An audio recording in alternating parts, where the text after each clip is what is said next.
बिस्मिल्लाहिर्रहमानिर्रहीम।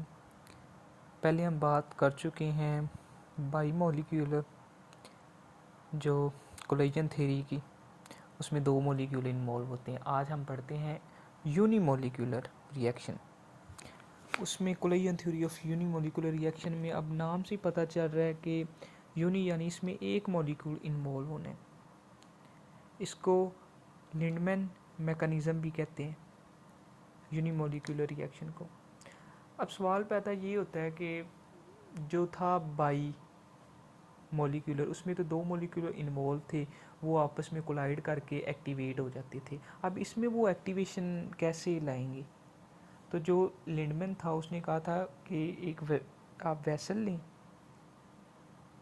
और वो वेसल में सिर्फ जो मॉलिक्यूल है एक ही हो और उसके रिएक्टेंट, जैसे मॉलिक्यूल ए है उसके रिएक्टेंट उसमें मौजूद हों, सिर्फ एक ही मॉलिक्यूल हो और उसके रिएक्टेंट हो, वो आपस में कॉन्टीन्यूस मोशन में हो, एक दूसरे के साथ कोलाइड करते रहें अनटिल कि उनमें से कुछ मॉलिक्यूल के जो रिएक्टेंट हैं, मॉलिक्यूल एक ही इन्वॉल्व है, उनका जो रिएक्टेंट है वो एक्टिवेट हो जाए।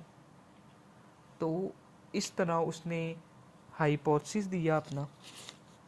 वो क्या कहता है हमें, जो उसमें जो पहला स्टेप है वो है एक्टिवेशन प्रोसेस, यानी कि ये कॉन्टीन्यूस मोशन में। अब ये थे कि मॉलिक्यूल एक ही है, रिएक्टेंट उसके कॉन्टीन्यूस मोशन में है, कॉन्टीन्यूस मोशन में उनमें से क्या हो गया, एक एक्टिवेट हो गया। ये जो ए स्टार है ये एक्टिवेशन को शो कर रहा है, इसका रेट हो गया, इसको हम K1, ये पहला हो गया। इसका रेट, अगर हमने रेट ऑफ रिएक्शन लिखना हो तो वो A2 हो जाएगा, क्योंकि ये देखें ए और ए दो रिएक्टेंट इन्वॉल्व हैं। देखें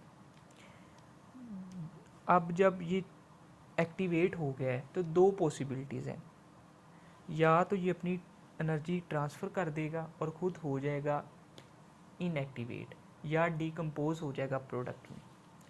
तो वो हम देखते हैं, दो पॉसिबिलिटीज़ बताई थी। ये देखिए डीएक्टिवेशन प्रोसेस, यानी कि फिर वो कोलाइड करेगा इनएक्टिव के साथ, और इसको हम K2 का नाम दे देते हैं रेट ऑफ रिएक्शन को, और ये इनएक्टिवेट हो गया। तीसरा डीकम्पोजिशन, ये एक्टिवेट है, ये डिकम्पोज होके प्रोडक्ट बना देगा। ये दो पॉसिबिलिटीज़ थी और ये इनके रेट ऑफ रिएक्शन मैंने लिख दी। अब जो हमारे पास ए है सिंपल, वो है इनएक्टिव मॉलिक्यूल, और जो ए स्टार है वो है एक्टिव मॉलिक्यूल, और ये रिएक्शन इंटरमीडिएट भी है। रिएक्शन इंटरमीडिएट क्यों है, ये देखें ए स्टार इधर बन रहा है और इधर डीकम्पोज भी हो रहा है, यानी बन भी रहा है और गायब भी हो गया। आगे चलते हैं, अब हम इसकी डेरिवेशन करते हैं। अब इसमें हम अप्लाई करते हैं स्टेडी स्टेट प्रिंसिपल, क्योंकि इसमें एक चीज़ बन भी रही है और डिस्पेयर भी हो रही है। अब देखिए rate of formation of intermediate equal होता है रेट ऑफ डिसअपीयरेंस की।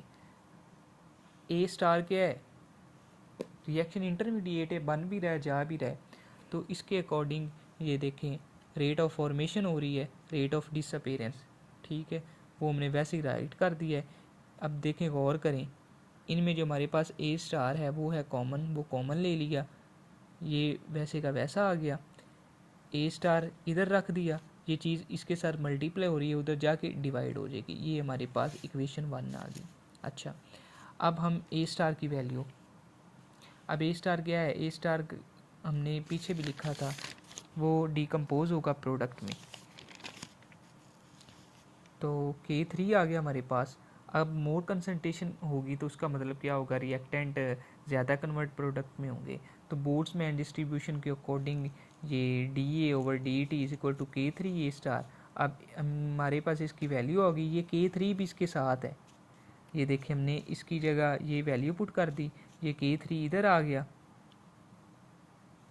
और ये K3 तो ये वाला ही है, तो इनमें कंफ्यूज नहीं होना, तो इन दोनों में कंफ्यूज नहीं होना। ये K जो है वो ये वाला है, ये वाला कर लें, एक ही बात है, और ये K ये 3 ये वाला है, तो इनमें कंफ्यूज नहीं होना। अब इसमें दो केसेस होंगे, बड़े इंपॉर्टेंट केसेस हैं एग्ज़ाम पॉइंट ऑफ व्यू के हिसाब से, कि अगर हाई प्रेशर होगा तब क्या होगा। अच्छा, अब जब प्रेशर होगा हाई तो क्या होगा कि जो एक्टिवेटेड मॉलिक्यूल हैं will have a greater chance of colliding with inactivating molecule, यानी कि जो एक्टिवेट हुए हुए मॉलिक्यूल हैं वो ज़्यादा कोलाइड करेंगे इनएक्टिव मॉलिक्यूल के साथ एंड दस बिकम डीएक्टिवेटेड। अब यानी ये केस 2 ही हमारे पास आ गया है कि जब मॉलिक्यूल एक्टिवेट हमने बात की थी, जो एक्टिवेटेड मॉलिक्यूल है वो इनएक्टिव मॉलिक्यूल के साथ जब रिएक्ट करेगा तो वो खुद भी इनएक्टिवेट हो जाएगा यानी डीएक्टिवेट हो जाएगा। तो क्या होगा, at high pressure rate of deactivation will be much faster than decomposition. तो K2 यानी ज़्यादा हो गया हमारे पास, डीएक्टिवेशन K3 है, डीकम्पोजिशन कम हो गया, तो हम इससे नज़रअंदाज कर सकते हैं। तो अब हम देखें K2 को हमने कर दिया, K3 को नज़रअंदाज कर दिया, इधर वाला जो K3 था वो नज़रअंदाज हो गया। अब हमारे पास देखें एक ही रिएक्टेंट इन्वॉल्व है, देखें जी, तो ये है यूनिमोलिकुलर रिएक्शन फर्स्ट ऑर्डर। अब अगर प्रेशर लो होगा तो फिर डीकम्पोजिशन ज़्यादा होगी और डीएक्टिवेशन कम होगी, तो K3 ज़्यादा होगा और K2 कम होगा। और इसमें हमारे पास ये तो इधर से कट गया था, लेकिन ये इधर से नहीं कटेगा, A2 आ गया हमारे पास, यानी कि ये सेकंड ऑर्डर है। सेकंड ऑर्डर क्यों है, 2 रिएक्टेंट इन्वॉल्व है इसमें। तो ये था हमारे पास यूनिमोलिकुलर